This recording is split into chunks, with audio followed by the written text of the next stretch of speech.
नमस्कार दोस्तों, आप सभी का स्वागत है रेल टेरा में। आज हम लोग क्लास 9 का चैप्टर 8 को पढ़ेंगे, जो क्या है गति, जिसे हम लोग इंग्लिश में मोशन कहते हैं। आज हम लोग इसको पढ़ेंगे क्योंकि अभी जैसे आप लोगों को पता है एएलपी और टेक्नीशियन दोनों का वैकेंसी आ चुका है और दोनों में सबसे ज़्यादा इम्पोर्टेंट जो है क्लास 9 है। ऐसा मैं क्यों बोल रहा हूँ क्लास 9 है, क्योंकि 9 का जो फिजिक्स है इसमें सबसे ज़्यादा न्यूमेरिकल्स है और ये सब न्यूमेरिकल आपको एग्ज़ाम में देखने को ज़रूर मिलेंगे। तो इसलिए हम लोग आज क्लास 9 को ख़त्म करेंगे, मतलब पहले हम लोग क्लास 9 को ख़त्म करेंगे और आज हम लोग शुरू करेंगे फिजिक्स का चैप्टर 8 जो कि है गति। ठीक है, लेकिन उससे पहले अगर आप लोग चैनल पर नए हैं तो चैनल को सब्सक्राइब करें। वीडियो अगर आप लोगों को पसंद आए तो वीडियो को लाइक करें, अपने दोस्तों के साथ शेयर करें और कमेंट में अपने डाउट को भी पूछ सकते हैं। और मैं एक गिव अवे करने वाला हूँ। गिव अवे कैसे होगा, क्या होगा, कब होगा, ये मैं आप लोगों को बाद में बताऊंगा। तो चलिए पहले हम लोग पढ़ाई कर लेते हैं, बाद में देखते हैं गिव अवे क्या होगा और उसमें आप लोगों को क्या क्या गिफ्ट मिलेगा। तो देखिए, सबसे पहले मोशन चैप्टर जो है, मोशन मतलब गति, हम लोग इसमें क्या पढ़ने वाले हैं। कोई वस्तु गति में तभी है जब वह समय के साथ अपनी स्थिति में परिवर्तन करती है। इसका मतलब क्या है, मान लीजिए कोई व्यक्ति ए है जो पहले यहाँ पर था, 2 सेकेंड या कुछ समय बाद ये पहुंच गया पोजीशन बी पर, स्थान बी पर पहुंच गया। ठीक है, तो ए से ये बी तक पहुंचा कुछ समय अंतराल में, तो ये क्या किया, मोशन किया, गति किया। इसी को हम लोग गति कहते हैं। मतलब कुछ समय अंतराल में वो अपने स्थिति को परिवर्तित करता है। कुछ वस्तुएं जो है सीधी रेखा में गति करती है, कुछ वृत्तीय गति करती है। मतलब कुछ देखिएगा ऐसे सीधा रेखा में जा रहा है। ठीक है, कोई गति कैसे करता है, ऐसे घूर्णन गति, जैसे कि फैन, हम लोग का जो पंखा होता है देखिएगा, जो सीलिंग फैन होता है वो गोल घूमता है, तो ये क्या है, वृत्तीय गति है। तो ये सब गति के बारे में हम लोग अभी इस चैप्टर में पढ़ने वाले हैं। उसके बाद और क्या होता है, कुछ कंपन कर सकती है। कंपन मतलब एक होता है वाइब्रेशन वाला, ऐसे वाला गति, ये इधर जाएगा, इधर जाएगा, इधर जाएगा, इधर जाएगा, इसको कंपन गति बोलते हैं। ठीक है, एक हुआ सीधी रेखा में, एक हुआ वृत्तीय गति और एक हुआ कंपन गति। अब देखिए गति का वर्णन, हम लोग गति को कैसे बताएंगे, गति के बारे में बताएंगे कैसे। इसके लिए देखिए, किसी वस्तु की स्थिति को बताने के लिए हमें एक निर्देश बिंदु की आवश्यकता होती है, जिसे मूल बिंदु कहते हैं। मतलब हम बताएंगे कैसे कि गति हुआ है। देखिए कोई वस्तु, कोई एक स्थान है ए जिस पर कोई व्यक्ति खड़ा है, वो अब ए से बी स्थान पर चला गया, तो हम लोग इसमें क्या बोलेंगे, गति हुआ। बिना गति का ये ए से बी तक गया कैसे। लेकिन अगर हम लोग का मान लीजिए कोई स्थान ही नहीं है, तो हम लोग कैसे बोलेंगे कि ये यहाँ से यहाँ तक गया है। एक स्थान तो चाहिए, तो जो स्थान हम लोगों को चाहिए उसी को निर्देश बिंदु या फिर हम लोग उसे क्या कहते हैं, मूल बिंदु कहते हैं। ये सब नॉर्मल चीज़ है, ये उतना इम्पोर्टेंट है नहीं, लेकिन समझने के लिए आप लोगों को ये सब जानना होगा। इम्पोर्टेंट जहाँ होगा मैं बता दूंगा, ये इम्पोर्टेंट है, उसको अच्छे से ध्यान में रखिएगा। अब देखिए क्या है सरल रेखीय गति। सिंपल से समझिए, सरल रेखीय गति क्या है, जो सीधी रेखा में गति होती है। ठीक है, उसे हम लोग क्या कहते हैं, सरल रेखीय गति कहते हैं। जैसे कि यहाँ पर एक डायग्राम दिया गया है, यह इतना लंबा चौड़ा दिया गया, उसको नहीं, सिंपल से मैं समझाऊंगा क्या है। देखिए एक स्थान है ओ, ये स्थान का नाम क्या है, ओ, इसका नाम है ए, इसका बी और इसका सी। ये सब किलोमीटर दिया गया, इतना इतना किलोमीटर का डिस्टेंस है। तो अब देखिए ओ स्थान से कोई व्यक्ति चलना प्रारंभ करता है और ए तक जाता है। कहाँ तक पहुँचता है, ए तक पहुँचता है। ओ से ए तक पहुंचा तो वो टोटल कितना किलोमीटर का दूरी ट्रेवल किया, कितना किलोमीटर का दूरी तय किया, तो 60 किलोमीटर दूरी वो तय किया है। उसी प्रकार से अब मान लीजिए कोई व्यक्ति ओ से गया ए तक, ए से फिर आया बी तक, तो ये कितना दूरी तय किया। तो देखिए ओ से ए तक मतलब 60 किलोमीटर, उसके बाद फिर ए से बी तक ये कितना किलोमीटर है, ये 15 किलोमीटर है, तो मतलब इसमें 15 प्लस हो जाएगा, तो टोटल कितना, ये 75 किलोमीटर का दूरी तय किया है। ठीक है, तो दूरी को इस प्रकार से हम लोग मापते हैं। अब मान लीजिए कोई तीसरा व्यक्ति है, वो क्या किया है, ओ से गया ए तक, फिर रिटर्न ए से आ गया ओ तक, तो इसमें कितना हो गया, 60 किलोमीटर पहले ओ से ए तक गया, फिर ए से ओ तक आया, मतलब फिर 60 किलोमीटर, तो टोटल कितना हो गया, 120 किलोमीटर का दूरी ये तय किया है। इस टाइप से हम लोग दूरी को निकालते हैं। ठीक है, इतना समझ में आ गया आप लोगों को। अब बढ़ते हैं आगे।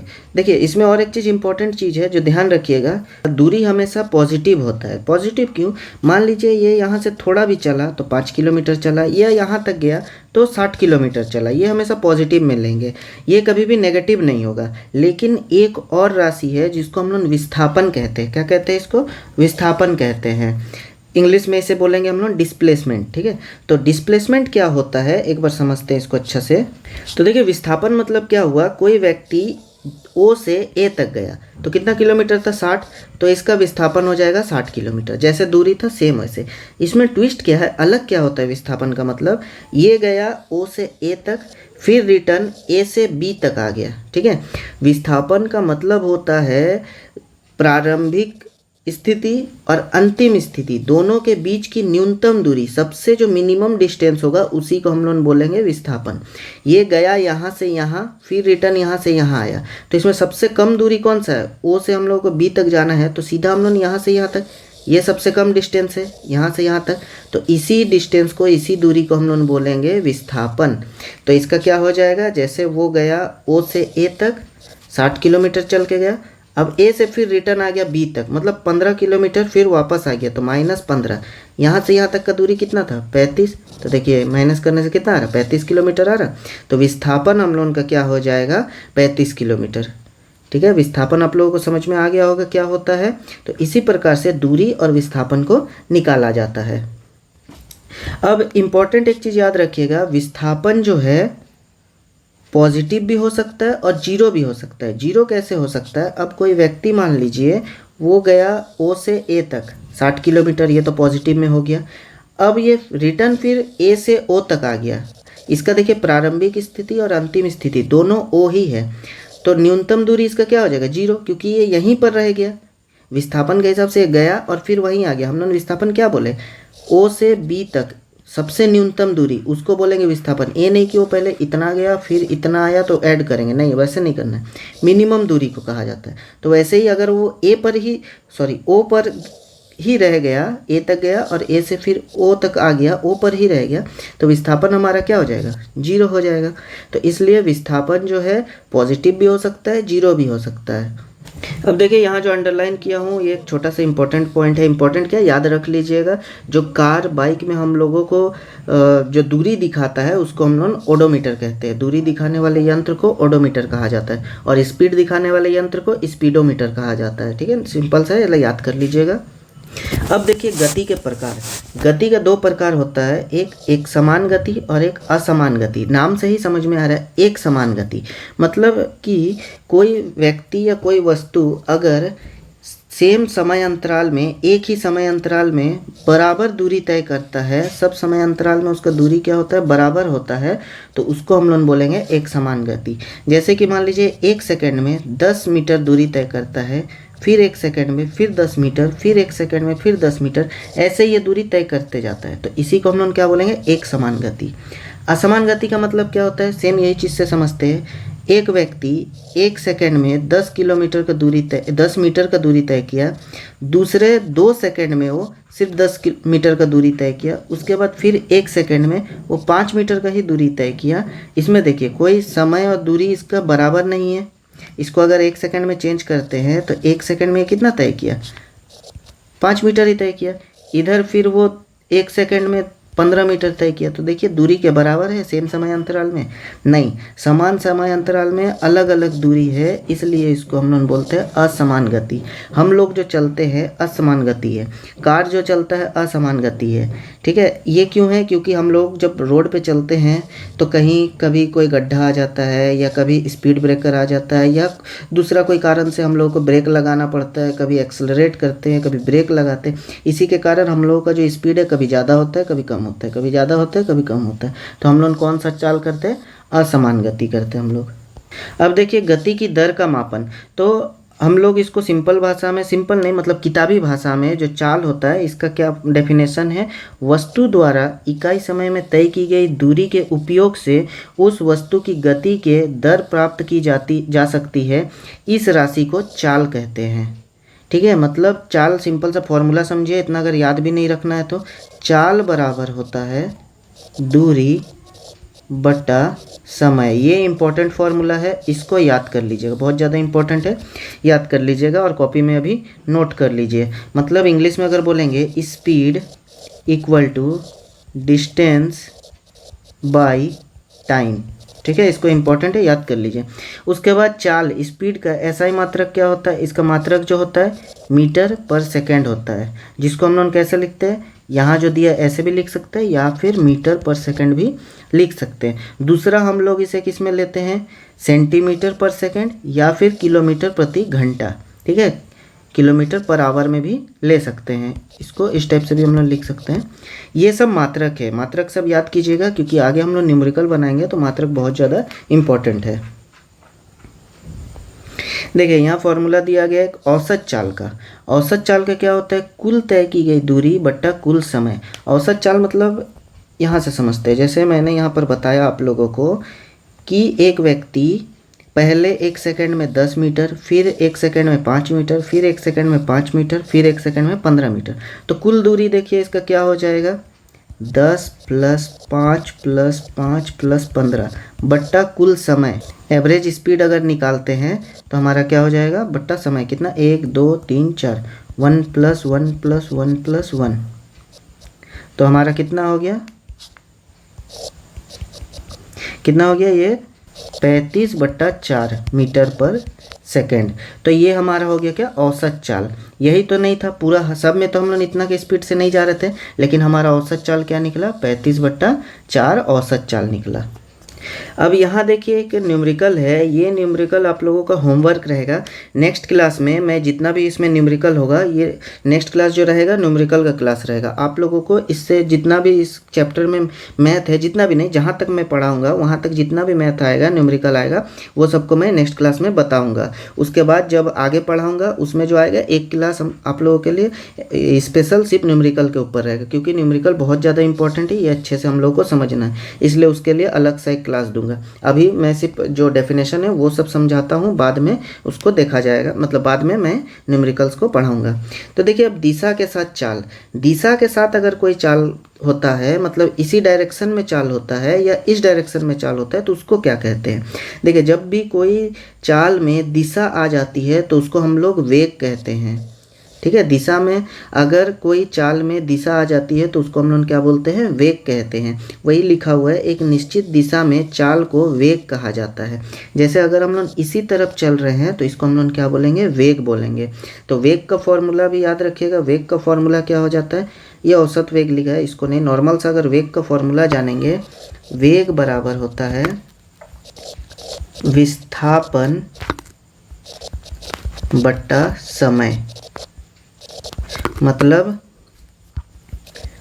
Velocity equal to displacement by time, ठीक है, velocity equal to displacement by time.